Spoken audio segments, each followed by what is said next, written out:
Founders are often portrayed to the outside world as crushing it, but internally you may be filled with doubt, imposter syndrome, and fear, thinking, does my idea suck and no one is telling me? Or do I know anything about running a business or leading a team? If every company founder could go back in time and rethink their startup plan, most would tell you that they wish that they had been more intentional about the operations of their business.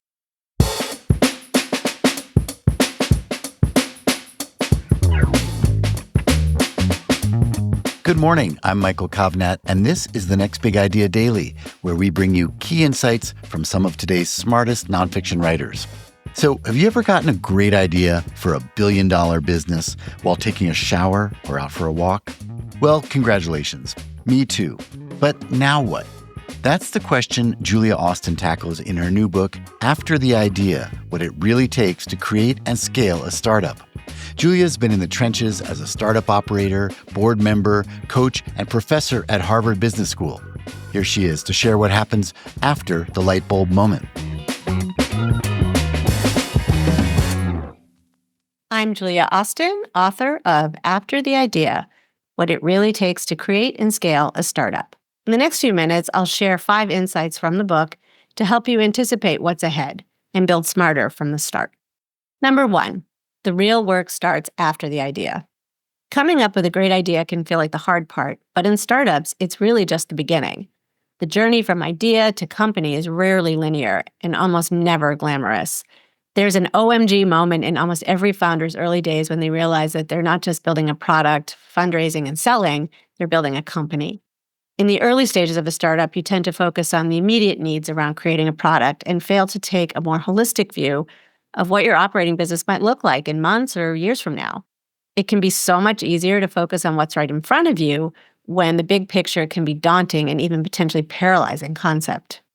Founders are often portrayed to the outside world as crushing it, but internally you may be filled with doubt, imposter syndrome, and fear, thinking, does my idea suck and no one is telling me? Or do I know anything about running a business or leading a team?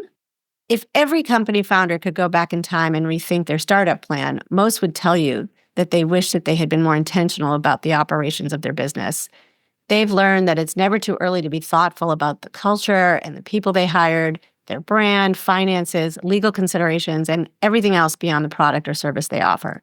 Most teams fail to get these tactics right at the start of the new venture, and not everyone has a coach or a professor to show them the way through their journey.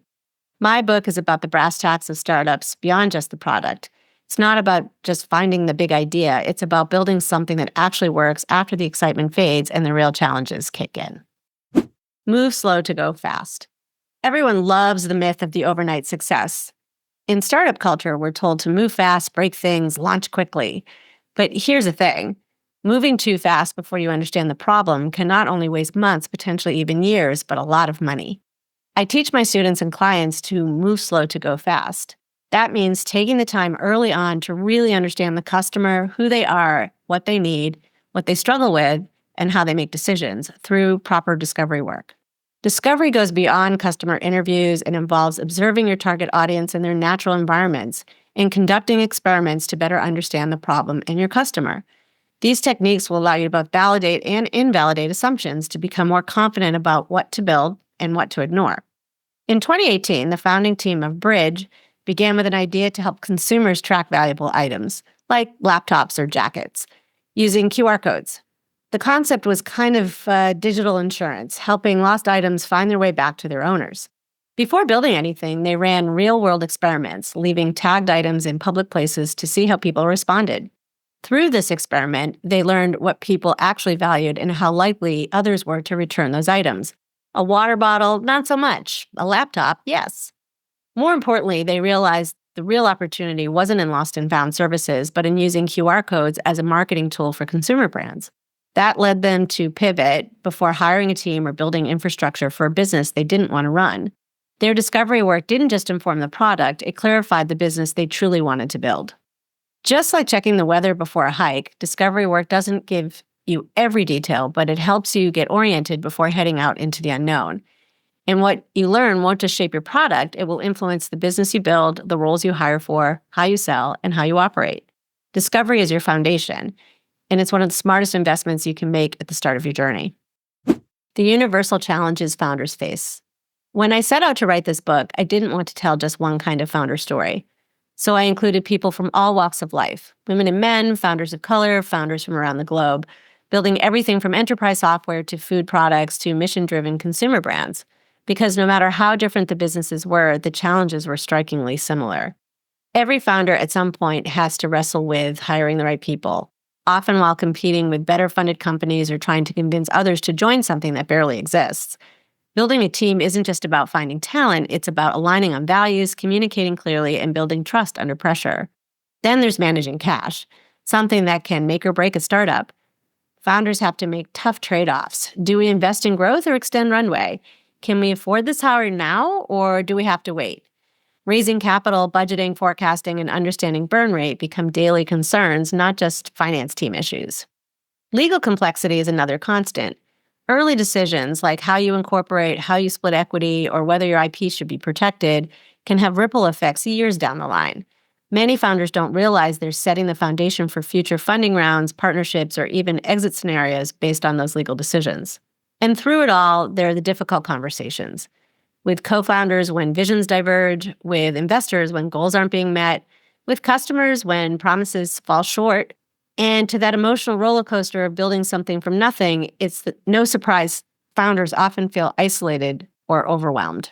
The emotional side of startups. Let's go deeper on the emotional roller coaster I mentioned in the prior insight. Founders are constantly managing pressure from investors, from customers, from themselves. And if you have co-founders, the interpersonal dynamics can get intense fast. I've seen many startups unravel not because of product issues, but because the human side wasn't managed well. There's burnout, resentment, misalignment, and lack of trust. The number one statement my coaching clients say when we start a session together is, "I'm so overwhelmed." Starting or joining a new venture can be an exhilarating experience, but can also be incredibly demanding and stressful. When jumping onto this roller coaster, it's crucial to be aware of the potential impact on your mental health and take proactive steps to safeguard your well-being. The first step is to be honest with yourself and acknowledge the stress. Just saying, not only to yourself, but to your co-founder, your partner, or coach, "I'm stressed out," is a step in the right direction. It's a perfectly normal feeling in startup land. Once you acknowledge the stress, take steps to manage it. Whether you're a founder, early team member, or investor, it's essential to accept imperfection and embrace uncertainty. Both are constants in startup life. Prioritize self-care, set clear boundaries, and protect your personal time, because a startup will take all of it if you let it. Find a supportive community, even if you have co-founders, because having an objective and empathetic ear can be invaluable in times of stress. And consider working with a coach who understands the realities of startup life and can help you navigate and normalize the inevitable challenges. Building a company isn't just about strategy. It's about resilience, relationships, and emotional endurance. And the average founder journey for a business that gets off the ground is 7 to 10 years. So the more intentional you are about managing all the feels, the stronger your company will be. Defining success. Alignment around shared vision for success and desired outcomes is tantamount to the long-term success of any startup, no matter what you build or how long it takes to reach some level of success. So, while everyone wants to jump into product discovery and solution building, alignment on where your startup is heading and what success looks like is pretty darn important. Early in his startup journey, my student Sam and his co-founder aligned on what they each wanted in terms of financial achievements of the business within a certain time frame and didn't get into their deeper personal outcome scenarios. This is common for many founders. It's much easier to center the success conversation on the growth of your product, type of customers, and revenue, and it can be daunting to have vulnerable conversations and tie the success of the business to your personal goals and aspirations. It wasn't until an acquisition opportunity came up that Sam and his co-founder were faced with the reality that they were not, in fact, aligned. Sam was excited about the financial upside and the opportunity to start working on a new idea, and his co-founder was perfectly happy maintaining a modest business that he had full control over instead of becoming an employee at someone else's company. Even just getting clarity on why you want to start a new venture to begin with is important. Every aspiring entrepreneur or startup joiner I chat with has a different reason for why they want to get on this crazy ride. Some want the autonomy and control that comes from being their own boss, which, P.S., is a myth if you decide to take outside capital, or the ability to move fast to innovate. Some want to prove to themselves or to their family and friends or want to make an impact on the world and their community. However, it's hard to imagine what that path will look or feel like once a business is off and running, or when it's time to pursue an exit, or for some, throw in the towel because they just can't get there for any number of reasons. Whether you're a founder or joiner, I encourage you to think about why you're jumping into startup land and what success means to you beyond just the possibility of a big financial outcome. And don't just think about it. Record your thoughts in some way so you can reflect on this over time, because what the success might look like today can change as you grow and mature throughout the journey. Thank you, Julia. All right, everyone, you can get a copy of After the Idea using the link in the episode notes. That's our show for today. If you got something out of it, please leave us a rating or review in your podcast player so others can find it. We really appreciate it. And head over to your app store to download the Next Big Idea app. It'll give you access to thousands of big ideas right in your pocket. I'm Michael Kovnat. Hope to see you tomorrow.